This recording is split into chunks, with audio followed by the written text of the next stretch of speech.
nakapagtataka. Pag once na mag-post tayo na na mga karanasan ng Vice Presidente ng Pilipinas, ay meron agad mag-react. Depende na lang sa mga content na ipopost natin sa mga din sa mga social media, sa TikTok, katulad sa akin. Doon sa aking isang post sa TikTok, tungkol doon kung anong nagawa, tinanong ko kung anong nagawa niya as a Vice President. Ang dami, Diyos, ang daming basher. Ang mga basher naman yan, mga syunga. Oo, hindi nila inisip na kung ano ang sasabihin at kung ano ang dapat magiging magandang reaksyon sa mga sinasabi ni BP ng Pilipinas. Sinalaysay niya lahat mula sa April 1 hanggang doon. Yun ang natuwa naman ang mga didishit ng mga buwisit na yan.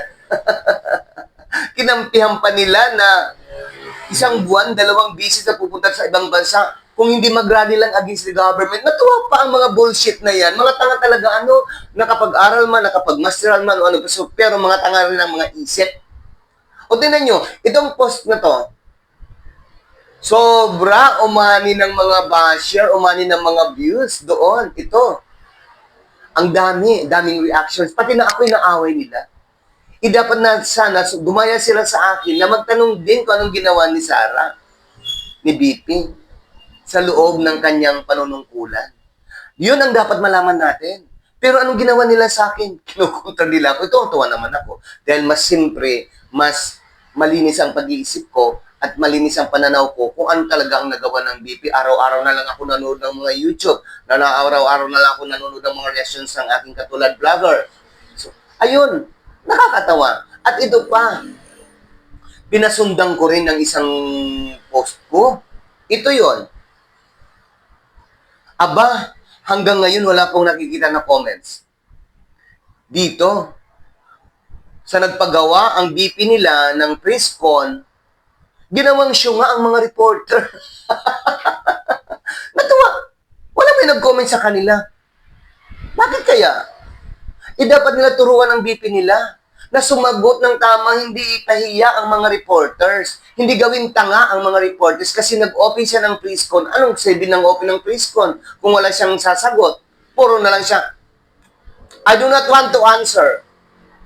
BP ba yan ng Pilipinas o may kompletong otak yan? O kung pwede?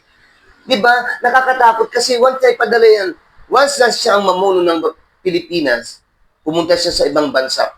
Hindi siya pupunta doon sa ibang bansa kung na magrarally lang. Siyempre, katulad ngayon ng ating beloved president, pupunta doon, siya pang hinahangaan dahil marunong siya mag-English. Ang iba hindi naman nakakaintindi kasi ang sinasabi niya, bangag. Gumaya lang sila sa mga bangag-bangag katulad kay Rocky. Alam ko ba itong mga kapipis na mga didishit na mga loyalists? Ayun, walang comment. Dahil alam nila, natanga ang BP nila na hindi makasagot. I do not want to answer lang naman. So, yun lang po. First, please naman, paki-subscribe, likes, and comment naman, o paki-share naman doon sa aking mga followers dito sa YouTube. Nagbabalik si Super Makulit PS. So, yun lang po. Bye-bye!